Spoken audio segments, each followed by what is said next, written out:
What's good, everybody? It's your boy, Instinct of Doom. And today, ever since its introduction in 2015, Undertale has developed into a huge fan base with many different characters such as Sans the Punny Skeleton, the Great Papyrus, Frisk the Human, Kara the Fallen Human, and many others.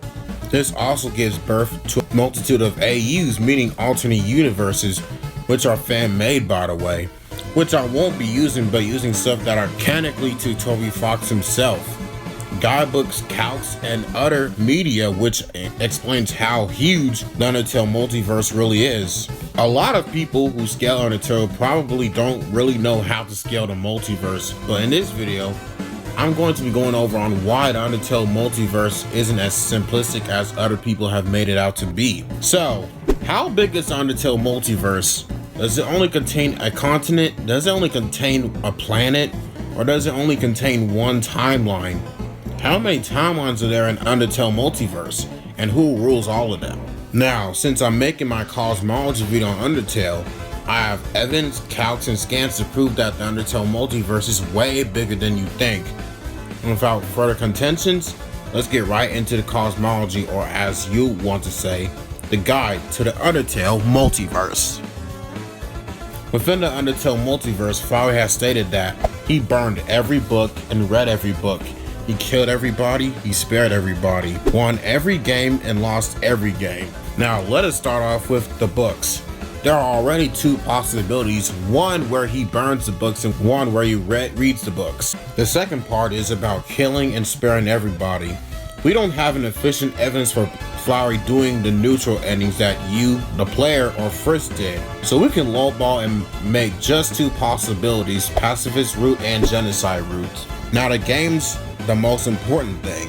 In the ruins, there are 7 puzzles. In Snowden, there are 8. In the waterfall, there are 4 of them. The Thunder Snail and 10 puzzles in Hotland. These aren't just games with a possibility of winning and a possibility of losing, but there are the ball game, the quiz soul, the first floor door puzzle, the MTT news, the third floor door puzzle. Excluding these games that Flowey can't play with as he doesn't have any arms, they must be organized from someone like Metaton. There are 25 puzzles, meaning that there are 50 possibilities of a winning and a losing result. There are also 100 possibilities too with fun values, which was strongly implied by Goner Kid that each fun value is considered as a parallel world, and the fun values he doesn't show up in are the other parallel worlds that he's non-existent in. Also, Gasser file number 2 also mentions that Gasser, or the Mystery Man, was shattered across time and space, which is why we only see him then.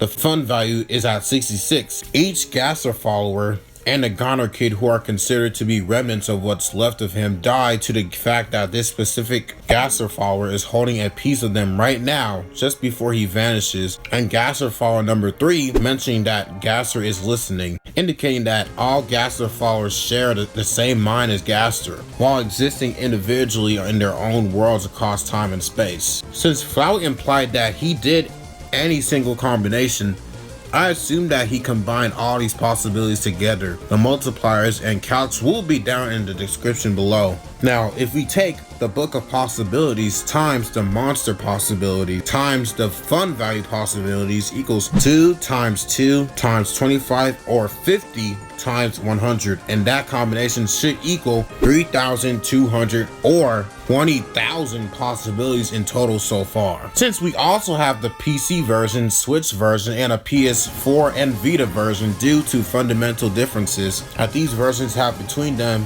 we got to triple them. 3,200 or 20,000 times 3, and it will get you 9,600 or 80,000 timelines in total. Since Flowery created these timelines, that will make at least the Undertale multiverse be on a high degree on a multiversal scale.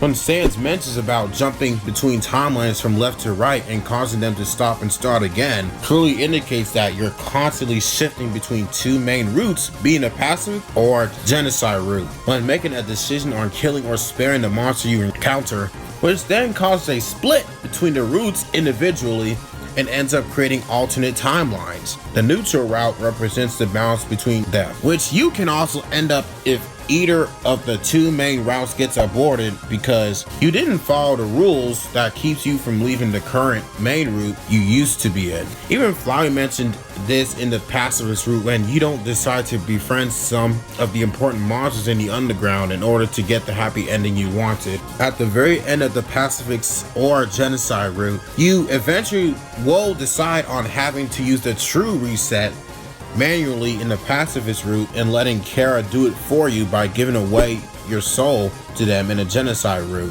which stated by Sans that it will end everything. This was also previously backed up by Azrael Dreamer, as he mentions how you have control over the timeline, and once he gains full power over it, he will then proceed to reset everything in the timeline, which includes all progress you ever did and everyone's memories being returned to zero. Azrael later points out that you only have the capability of doing so with a true reset, which is also a reason behind why Kara needs your soul in order to bring back the world from its destruction and post-genocide, and why Flowey mentioned that you only have the power to reset everything twice, while also giving an explanation of what the true reset does to the timeline. Now for the math, the calcs of the timelines that Frisk created. Number 1, the main neutral ending. The main neutral route ending involves everything that led up to defeating Asgore without killing him, but Flowey kills him instead, steals the 6 souls, and just before the point that Flowey decides to BFR you or transfer you out of this timeline to his timeline. Number 2, post Photoshop Flowey endings. After you defeat Photoshop Flowey or Omega Flowey in this timeline, you have the option to kill or spare Flowey, which leads to 2 alternate endings. The first one, if you decide to kill Flowey, he stands there on the grass motionless and faceless. Neutral ending shows after returning back to the main neutral timeline, Flowey kills Asgore, but he decides not to be Photoshop Flowey again after remembering his defeat by you, and also mentioning new dialogue every time you re-encounter him to check for any changes in the dialogue, just before he constantly resets the timeline with the 6 souls for each change of dialogue while still remaining dead. A causality makes that self-explanatory of why it's possible. If you decide to spare Flowey, Flowey runs away from you. Sometime later, Flowey suggests you to do a pacifist ending, and in return he won't kill Asgore. 2 pacifist endings. That would mean that you either stay or go with Toriel. 2 soulless endings. You can stay or go with Toriel, but the timelines get altered regardless of what you choose at this point. 3 genocide route endings. 1 normal and 2 soulless. Choosing either do not or erase, which gives you different dialogues depending on your choice. 4 hard mode endings. 89 alternate neutral endings. 4 of the alternate endings were already mentioned, and the 4 hard mode endings do not include fun values at all, which makes a total of 93 neutral endings. And that would also be in the link in the description below. Being soulless doubles this amount because you were never originally soulless in these neutral endings. Plus, you get extra dialogue from Flowey when you're soulless as well. 1 dirty hacker ending. Let's not forget that Toby literally stops you from editing the files to get the artifact, and this will never happen. Dialogue was also mentioned in the paste pin in the description below as well. So hacking the game by editing the files is indeed an established thing in Undertale. 26 alternate timelines created through Fish, 13 reloads of them, resetting the timeline by Sans. The process of doing this involves deciding whether to spare or kill Sans, due to the fact that Sans mentions about the existence of other Sanses, which strongly implies that what decision you choose is confirmed to be the cause of it. In total, 1 plus 3 plus 2 plus 2 plus 3 plus 85 or 89 times 2 plus 1 plus 2 plus 4 equals 188 or 196 number of timelines or endings without including Frisk's 13 reloads of resetting the timeline. 188 plus 26 equals 214, or 196 plus 26 equals 202, total of numbers of timelines ending without fun values. 210 times 100 fun values changing every route you do equals 21,000 plus 4. Hard mode doesn't include fun values, which must be separated from the total, equals 21,004, making this 21,004 total timelines and endings. And by the way, this is just a PC version. Remember, PS4 and PS Vita in the Switch versions are 2 extra parallel timelines due to the fact, as shown in PS4 and PS Vita version, it has a game exclusive Dog Shrine, whereas the Switch version, the Dog Shrine was destroyed and has the game exclusive Mad Mew Mew, who replaces Mad Dummy in the game. So the total number would be tripled, but we have to exclude Dirty Hacker ending from both the PS4,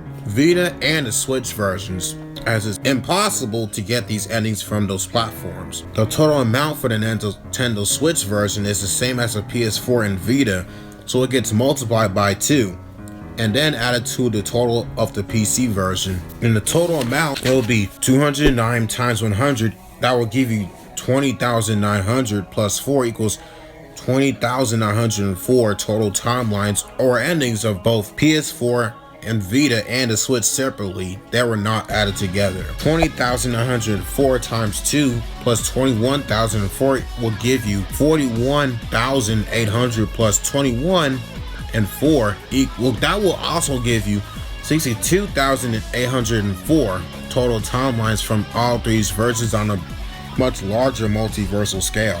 As for Deltarune, it's actually confirmed being in the same multiverse of Undertales, and there are 3 save files or timelines in total on a low multiversal scale for Deltarune. Flowey 9,600 timelines plus Frisk 62,804 timelines plus Deltarune's 3 timelines, and that will give you a total of 72,407 timelines. But if you use Flowey's Piebald 800,000, 80,000 plus 62,804 plus 3, that will give you 142,807. You guys think I'm done with this? Oh man, you haven't seen nothing yet.